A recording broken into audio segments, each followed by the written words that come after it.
আমাদের তিনজনের মধ্যে আরশিয়ার বাবারই কাপড় একটু বেশি লাগে, যেহেতু ওকে সব সময় বাইরে যেতে হয়। আর আমি তো রেগুলার ওয়্যারের জন্য বোরকা ইউজ করি, সেই কারণে আমার সব সময়ই নতুন থেকে যায়। সেই সাথে মেয়ের তো প্রচুর কাপড় চোপড় আসে।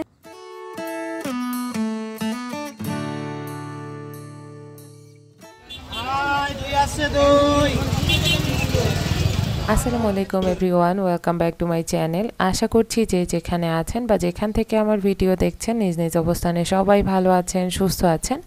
আলহামদুলিল্লাহ, আল্লাহর রহমতে আমরাও ভালো আছি।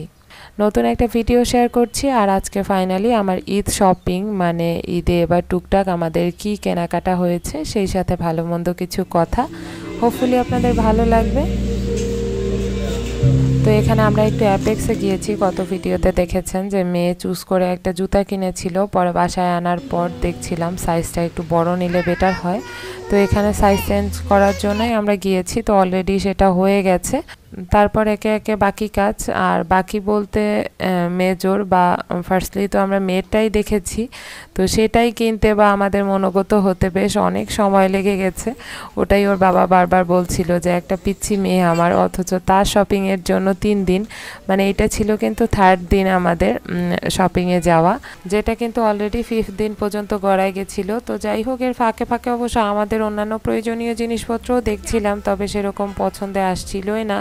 অলরেডি মেয়ে ডান হওয়ার পর আমরা একে একে আমাদের অন্যান্য, মানে সেকেন্ড প্রায়োরিটি হচ্ছে ওর বাবা, তো ওটাই দেখছিলাম। তবে ও তো একটু সেন্সিটিভ, নিজের পছন্দ বা মনোগত না হলে নিতে চায় না। শেষমেশ আশাই ছেড়ে দিয়েছিলাম এবং এক পর্যায়ে মনও খারাপ হচ্ছিল আমার, কারণ আমি খুব করে চাচ্ছিলাম যে একটা পাঞ্জাবি পছন্দ হোক, কারণ পাঞ্জাবি তো ওরকম নতুন থাকে না, আর শার্ট কিংবা টি শার্ট এগুলো নতুন থাকলেও আসলে ঈদে যেহেতু একটু পাঞ্জাবি পরার ব্যাপার থাকে।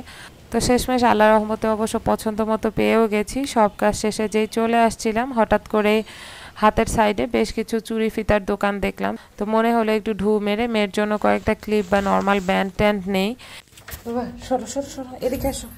এমনি যে একটু প্ল্যান করে ভালো কোনো কসমেটিক্সের দোকানে গিয়ে বিউটি শপিং করব, তার কোনো প্ল্যান বা স্কোপ নাই।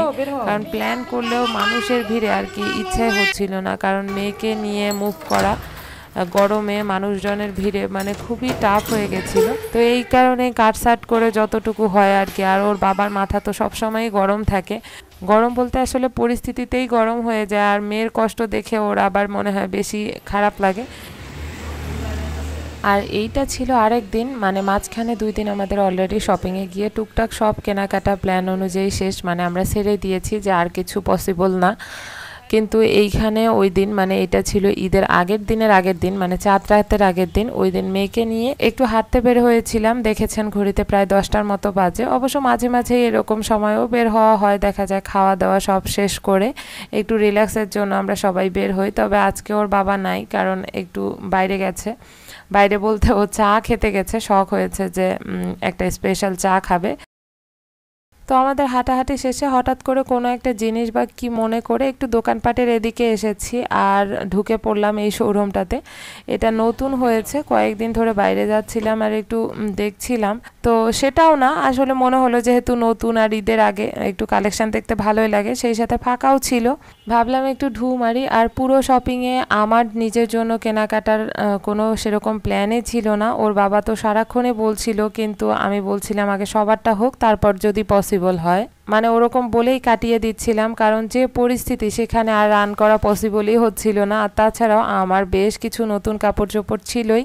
আসলে সারা বছরে 2 বাড়ি, মানে বাবার বাড়ি শ্বশুর বাড়ি থেকে তো বেশ অনেকগুলোই নতুন কাপড় চোপড় পেয়ে যাই, যেগুলো সব সময় কোনো না কোনোটা নতুন থেকেই যায়। আবার বেশ অনেক শাড়ি আছে যেগুলো এখনও ওপেন করাই হয়নি, তো সেগুলোর একটা বের করে নিলেই হয়ে গেল, এটাই বুঝ দিচ্ছিলাম ওকে। তো যাই হোক, এখন এখানে আমি ফাইনালি বসে পড়েছি। আমাদের টুকটাক যা জিনিসপত্র কেনা হয়েছে, আহামরি বা বিশাল সেরকম কোনো কিছুই না। আমরা আমাদের সাধ্য বা সামর্থ্য অনুযায়ী যতটুকু পেরেছি সেটাই ভাবলাম আপনাদের সাথে একটু শেয়ার করি। তো প্রথমে পার্পল কালারের মেয়ের ওই ড্রেসটা দেখালাম, ওইটা কিছুদিন আগে ভিডিওতে হয়তো দেখেছিলেন। আমি যে আড়ংয়ে গেছিলাম ওখান থেকেই কেনা হয়েছে। তো ওটাও যেহেতু মেন নতুন আর এখনকার পারফেক্ট সাইজ, তাই ভাবলাম যে ওটাও ওর একরকম ঈদের নতুন ড্রেস, সেই সাথে এই যে মেয়ের জন্য সিঙ্গেল দুটো পায়জামা কেনা হয়েছে। এগুলো দেখে ভালোই লাগলো, যেহেতু মেয়েকে টি শার্ট কিংবা বিভিন্ন টপস টাইপের জামার নিচে আমি একটু ধুতি পায়জামা পরাই, তো সেরকম ধুতি পেলাম না বা চোখেও পড়ে না, তাই এগুলো দেখে একটু ঢিলাঢালা মনে হলো, পছন্দ মতো পেয়ে গেলাম তাই নিয়ে নিলাম। আর এই যে ব্লু কালারের ড্রেস, এটা হচ্ছে মেয়ের মেইনলি ঈদের ড্রেস হিসাবে কেনা হয়েছে, মানে যেটা ওর নানুমণি কিনতে বলেছিল। কি আর বলবো, ফার্স্ট দিন তো ঘুরেই এসেছি। আসলে জামা কাপড় মানে তো নাই যে তা নয়, কিন্তু ওই যে গর্জিয়াস কিংবা পার্টি ওয়্যার সেগুলো কিনে আর কি করব। আমার কাছে সব সময় কমফোর্টটা প্রায়োরিটি। যে পরিমাণ গরম, আর ফুল সামারে যেহেতু আমাদের ঈদ পড়ে, সো যতটা কাপড় চোপড় কমফোর্ট হয় সেটাই ভালো। আর শুধু ঈদে নয়, ঈদ পরবর্তী বেশ অনেকটা সময়, মানে এই সময়টাতেই আমাদের গরম শুরু হয়। সো জামা কাপড় যদি পার্টি ওয়্যারে নিরামি, তাহলে তো মেয়ে পরতে পারবে না। তাই একটু কমফোর্ট আর ইউনিক দেখে নেওয়া ট্রাই করি, বা ওরকমই খুঁজছিলাম, খুঁজে পাচ্ছিলাম না। শেষমেশ যাই হোক একটা পেয়ে গেছি। আরও কেনার প্ল্যান ছিল, কিন্তু ওরকম আগাইতে পারিনি। পরে যাই হোক বেশ কমফোর্টের একটা ফ্রক, মানে একটু নরম সরম পাতলা দেখে একটা ফ্রক কিনেছি। তারপর এই যে ওর বাবার পাঞ্জাবি, আর লাস্টলি এসে পেয়ে গেছি আবার কেমনে কেমনে যেন আল্লাহ রহমতে কালারও ম্যাচিং হয়ে গেছে। যদিও আমি সব সময়ই এটা ট্রাই করি, এবং ফার্স্টলি প্ল্যান ছিল যে আমরা সবাই একই কালারের নিব বা পরবো, তবে লাস্টলি এসে যখন পাওয়া যাচ্ছিল না, আমি জাস্ট দোয়া করছিলাম যে কোনো রকম যে কোনো কালারের হোক না কেন একটা পাঞ্জাবি পছন্দ করায় দাও, কিন্তু সেটাও হচ্ছিল না। লাস্টলি তো হতাশে হয়ে গেছি। শেষমেশ যায় কেমনে যেন আল্লাহ মিলাই দিয়েছে, আলহামদুলিল্লাহ। ঈদ মানে যে ধুমধাম করে বেশ অনেকগুলো কেনাকাটা করতে হবে বা নতুন কাপড় লাগবেই, কিংবা ওই যে আগের ছোটবেলার একটা অভ্যাস ছিল না যে নতুন কাপড় কিনতে হবে অনেকগুলো, আবার কাউকে দেখানো যাবে না। সময়ের পরিবর্তনে বা এখন যেহেতু আমার নিজেরই অনেক দায়িত্ব হয়ে গেছে, সেখানে নিজের পছন্দ অপছন্দ বা এগুলো কিন্তু অনেকটাই ক্ষয়ে গেছে। সেই জায়গায় নতুন না হলেও বরং কোনো রকম সবার মুখে হাসি থাকলেই আমার ঈদটা ভালো হবে, এই প্রত্যাশাই সব সময় থাকে। এবারও সেটাই ছিল, তবে আল্লাহর রহমতে প্রতিবার নতুন কাপড় পরার সামর্থ্য হয়। তো এইটা ফাইনালি ঈদের আগে আমার কেনা হয়েছে। আর ওই যে দেখালাম না এই শপটা, যেটাতে আমার লাস্ট দিন, মানে একেবারে লাস্ট মোমেন্ট বলতে গেলে, তো সেই অবস্থায় যাওয়া হয়েছিল। আর ওখানে গিয়ে এই রাউন্ড ড্রেসগুলো ঝুলা দেখে একটুখানি মনে হলো যে ঈদের শপিং বলে না, এই টাইপের ড্রেসগুলো দেখেই আসলে পছন্দ হয়। সেটা বাসায় এমনি নর্মালি যদি মেহমান আসে বা কোনো অকেশন থাকে, কিংবা যদি বাইরে পড়তে চান তাও পড়তে পারবেন, আবার আত্মীয় স্বজনের বাসায় গিয়েও রেগুলার পরে থাকার জন্যও কিন্তু এগুলো বেশ ভালো। ঈদ না হলেও আসলে এটা দেখে হয়তো আমি নিতাম। তো আল্লাহ রহমতে যেহেতু সামনে ঈদ পড়ে গেছে, তাই হচ্ছে এটাই আমার ঈদের জামা আর কি। আর এটা শুধু ড্রেসটাই ছিল, ওড়না পায়জামা ছিল না। তো বাসায় এসে আমার আবার ম্যাচিং হয়ে গেছে অন্য একটা ড্রেসের ওড়না পায়জামার সাথে, তো চিন্তা করেছি সেটা দিয়েই পরবো। ওই যে বলেছিলাম না, মেয়ের কয়েকটা ক্লিপ ব্যান্ড কেনার জন্য গিয়েছি, তো এগুলোই কেনা হয়েছে। তারপর এখানে আসিয়ার বাবার একটা জুতা। আসলে ঈদ কিংবা যে কোনো অকেশন অনুযায়ী কেনাকাটাতে যাই করি না কেন, সব সময় মাথায় থাকে যে নিজের প্রয়োজন এবং প্রাধান্যতা, ওই সময় নিজের কি প্রয়োজন কিংবা আমি কি নিতে চাচ্ছি এটাই। তো আসিয়ার বাবার একটা জুতার দরকার ছিল, বা ও কয়েকদিন হয় নিতেও চাচ্ছিল। যেমন রিসেন্টলি রোজার মধ্যেই কিন্তু শুরুর দিকে ওর প্যান্ট শার্ট কেনা হয়েছিল, তো সেগুলো একরকম বলতে গেলে ঈদের, কিন্তু অলরেডি সে পরে ফেলেছে।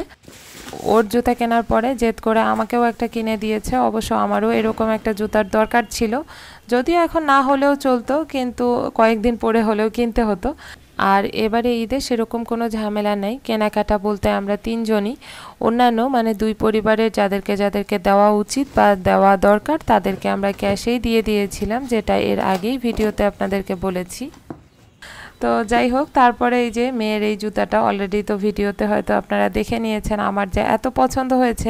সাইজ কিংবা কালার নিয়ে একটু ঝামেলা হচ্ছিল বলে আমি বলছিলাম যে অ্যাপেক্স কিংবা বাটা না দেখে আমরা লোকাল দোকানগুলোতে দেখি, সেগুলোতেও বাচ্চাদের বেশ কমফোর্টেবল জুতা পাওয়া যায়। কিন্তু ওর বাবা না, ওই দুই অপশন ছাড়া আর আগাবেই না। আবার একটু ড্রেসের সাথে ম্যাচিং খুঁজছিলাম, ম্যাচিং বলতে ওরকম কালারের তো হবে না, তবে একটু অফ হোয়াইট কালারটাই পছন্দ করেছিলাম। লাস্টলি সেটা না হয় পিঙ্কে যেতে হয়েছে।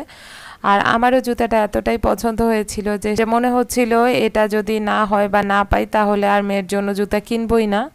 আসলে ছোটোবেলা থেকেই আমরা চেষ্টা করি যে ওকে যতটা আরামদায়ক জুতা পরানো যায়, কারণ যেহেতু ছোট বাচ্চা সেরকম কোনো কিছু বলতে পারে না বা পারবেও না, তাই যতটা কমফোর্ট দেওয়া যায় আর কি। তো তারপর এখানে মেয়ের আরও কিছু ড্রেস যেগুলো আগের তবে একদিনও পরে নেই, একেবারে নতুন, আর এখনকার ওর সাইজ অনুযায়ী পারফেক্ট, তাই চিন্তা করলাম এই নতুন ড্রেসগুলো ওর ঈদের ড্রেস হিসাবে নামিয়ে নেই। তো এইগুলোই হচ্ছে আমাদের ঈদের আগের টুকটাক কেনাকাটা, যেগুলোর ঈদের মেইন শপিং হিসাবে মেয়েরটাই হয়েছে, আর ওর বাবারটা তো প্রয়োজন অনুযায়ী করা হয়েছে।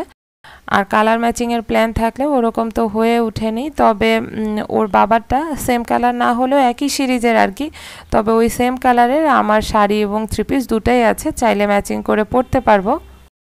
তো আপনারা হয়তো অনেকে অনেক শপিং করেছেন, যার তুলনায় এটা কিছুই না, তবে একজন আরেকজনের সাথে আমরা তুলনা না করে বরং নিজের যা বা যতটুকু আছে সেটা দিয়ে নিজে খুশি থেকে সুন্দর দিনটাকে সুন্দর মতো পার করার চেষ্টা করি, এটাই। তো আমরা আজকের মতো বিদায় নিচ্ছি। আল্লাহ হাফেজ।